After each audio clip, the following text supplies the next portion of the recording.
On est en 1755, c'est la guerre de 7 ans.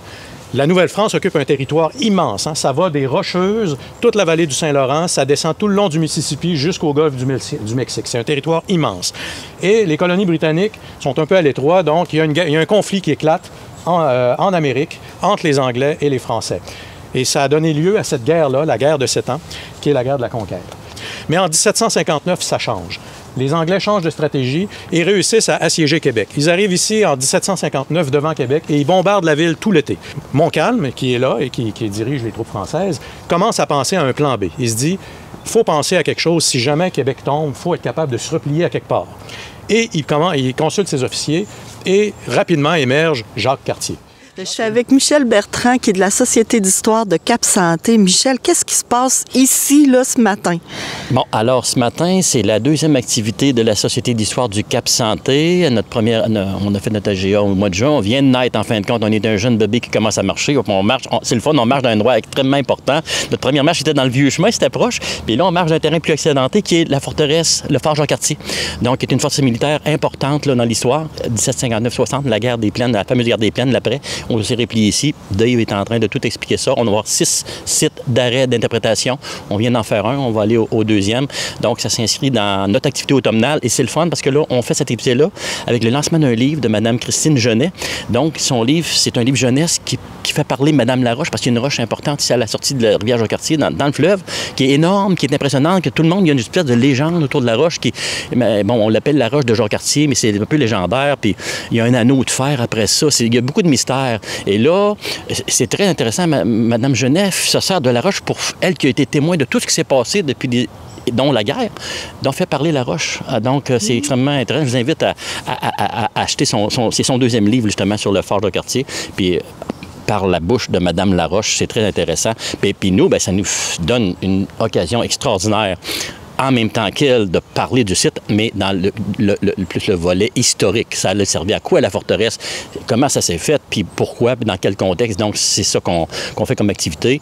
On a des groupes réservés, hein, parce que c'est quand même là, un terrain assez, pas restreint, mais quand même un terrain où est-ce qu'on fait le tour d'une forteresse, il y a des caps, tout ça.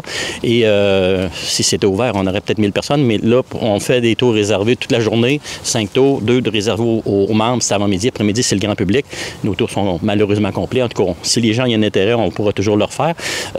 Mais le but, c'est ça, c'est de partager ce morceau d'histoire très important puis très déterminant pour tout le Québec, tout le Canada même, qui est sur notre terrain, c'est Cap-Santé. Là. Donc, oui, puis on peut dire qu'on le voit presque pas, là, quand, tu sais, c'est dans la forêt, là, mais aujourd'hui, on comprend. Aujourd'hui, la forteresse, ce qui était une forteresse, c'est encore les résidus de ça, qui étaient des monticules de terre particulièrement, puis des fossés, bien, c'était encore présent.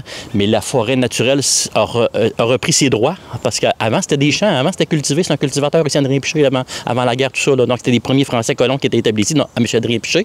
Et puis, bien, c'était des champs cultivés. Il y avait vraiment de la forêt d'un cap aussi, de la forêt naturelle noble. Hein. Ici, tout le long du Saint-Laurent, de l'érable, l'érablière. C'est de l'érablière, avec du chêne, tout ça, des espèces nobles. Donc la forêt a repris la forteresse, a repris sa place dans la forteresse. Et puis, bien, c'est un terrain magnifique. C'est un endroit magnifique pour... Et tout ce beau site-là, bien, avec le manoir, a été acquis par la ville de Cap-Santé il y a quelques années. Donc, éventuellement, bien, il y a des plans d'aménagement qui sont actuellement pensés. Bien, ça va être éventuellement, peut-être, on souhaite un très beau parc déjà pour les gens, là, Cap-Santéens et autres. En tout cas, pour tout de suite, c'est pas aménagé pour ça, mais on le fait, puis les gens, mais c'est de connaître, c'est de s'approprier cet endroit-là, qui est magique, qui est d'une grande beauté, qui est riche d'histoire, et puis, bien, c'est une des plus belles occasions pour une société d'histoire de naître dans ce décor.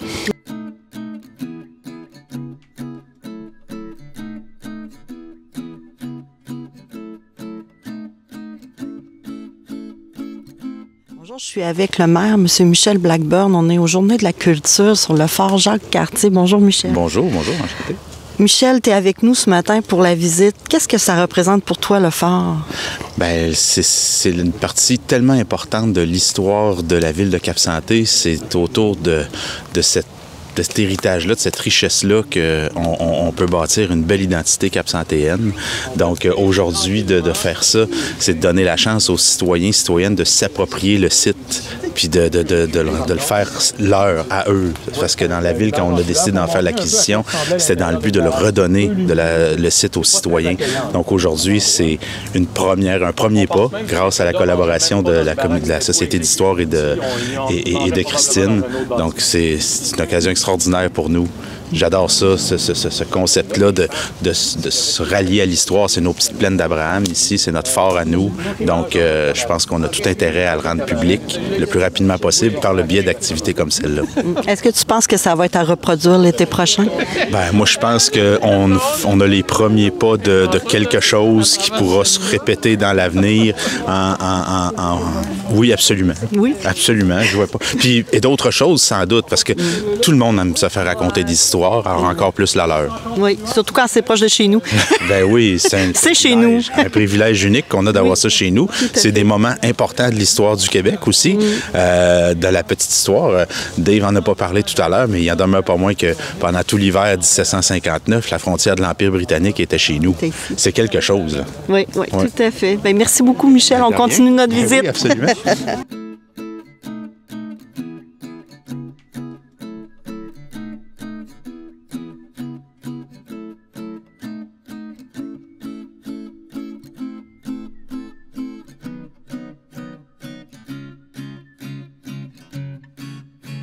Beau spot à vous montrer, ça vous donne une idée de la vue qu'on pouvait avoir sur les eaux, mais aussi parce que devant nous, à peu près vis-à-vis ici, si vous regardez votre carte, vous allez voir une espèce de petit bâtiment en forme de T. Donc, vis-à-vis le numéro 3, il y a un petit bâtiment qui est en forme de T.